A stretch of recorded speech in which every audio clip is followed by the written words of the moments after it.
Welcome to This Explainer. Today, we're diving into a really supportive, highly practical buy to help you transition from a feeding tube back to eating a regular diet. If you're recovering from treatments affecting your head and neck, eating can suddenly turn from this simple, everyday joy into a pretty complex challenge. So consider This Explainer your structured companion. We're going to walk through the exact steps you need to reclaim your meals and ultimately get back to normal. Okay, let's take a quick look at our roadmap. We're going to cover the transition to eating, managing a dry mouth, soothing throat swelling, navigating taste changes, and finally, safely reducing supplements. Section 1. The transition to eating, your shared goal. I want you to keep this central goal in mind. The goal is to get back to eating a regular diet so your feeding tube can be removed. It's a beautifully simple reminder that as your treatment side effects slowly improve, literally every single small dietary step you take is a huge micro-victory. When you're in the thick of recovery, it's so easy to get bogged down by day-to-day discomforts. But keeping our eyes on this prize is absolutely crucial. That feeding tube gave your body the calories, protein, and fluids it desperately needed when eating just wasn't possible. But now the focus shifts to regaining your independence. Section 2. Managing a dry mouth, hydration and moisture. So let's tackle a really common side effect that can honestly make swallowing feel like an absolute chore: dry mouth. Naturally, the very first thing everyone wants to know is, how long is this going to last? Well, while it definitely varies depending on your specific treatment, for most people, this dryness will slowly improve over a few weeks to a few months. Sometimes that dry feeling might linger a bit longer, but the great news is there are some totally actionable ways we can manage it right now to make eating so much easier. All right, the crucial number to remember here is 8. You really want to aim for 8 or more cups of fluids every single day to effectively manage thick saliva. But not just any fluids. You need to focus on non-caffeinated, non-acidic drinks. We're talking apple, peach, or pear juices, maybe some soy or rice milks, and of course, plenty of water. Caffeine can actually dehydrate you even further, so sticking to these soothing liquids is absolutely key. Along with those 8 cups, you can noticeably improve your mealtime experience with just a few little tweaks. Try taking frequent sips of water after each mouthful to physically help wash the food down. If you're drinking thicker supplements or smoothies, definitely use a straw to bypass some of that effort. And when it comes to the food itself, you want to purposefully choose moist textures. Hearty stews, casseroles, and soups are fantastic go-tos. Oh, and don't be afraid to heavily add broth, gravy, or sauces to moisten up everything on your plate. Now, here's a highly effective quick relief hack. If your mouth is feeling raw and dry, simply sucking on ice chips or a popsicle can provide some wonderful temporary moisture and relief. It actually helps thin out your saliva and numbs the soreness just enough to give you a much-needed break. Section 3. Soothing throat swelling, safe swallowing.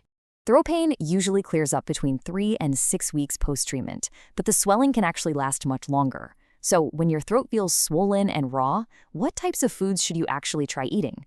You might have to experiment a little bit here to find what works best for your unique body, but the trick is really starting off with a full fluid diet, like smoothies, broths, and nutrition supplements, and then gradually moving to specific soft, moist foods as that swelling goes down. You really need to be aware of a stark contrast in your food choices right now. On one side, you have foods that will soothe your throat and slip down easily. Things like soft canned fruits, finely ground meats, smooth puddings, and scrambled eggs. On the flip side, you have foods that will honestly feel like sandpaper on a raw throat.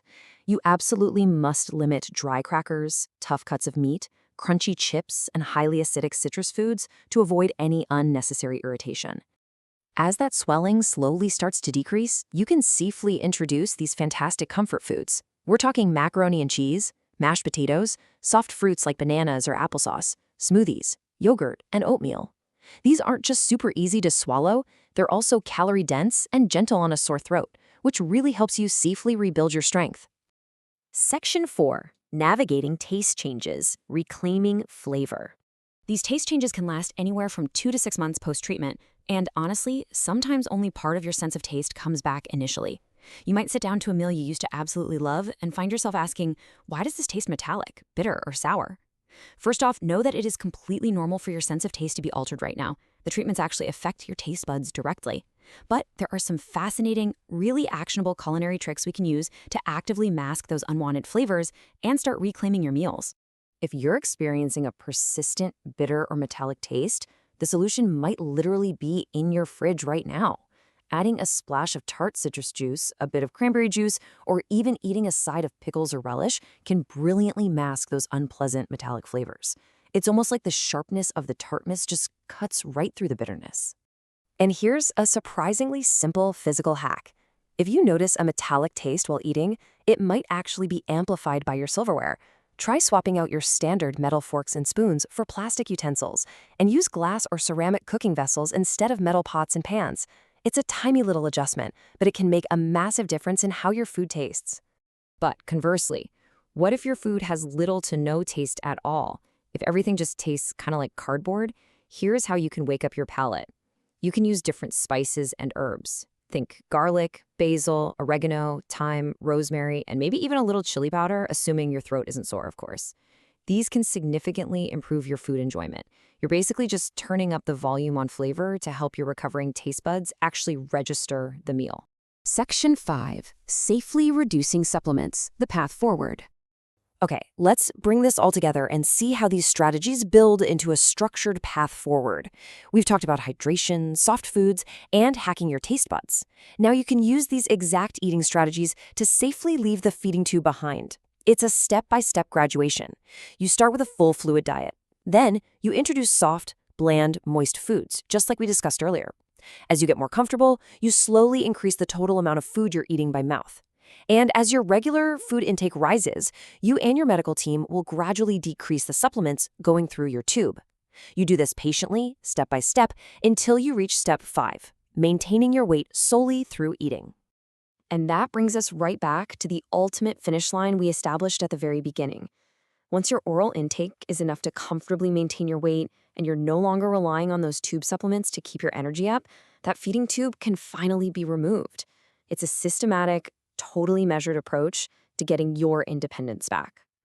So as you take this really empowering step forward in your recovery, I want to leave you with this thought. Which of these flavorful hacks or comforting soft food choices are you going to experiment with first on your journey back to regular eating? Will it be swapping to plastic utensils, trying out tart pickles, or maybe whipping up a bowl of perfectly mashed potatoes? Whatever you choose, just remember that every single bite is a step forward. Thank you so much for joining me for this explainer, and we wish you the absolute best on your continued recovery.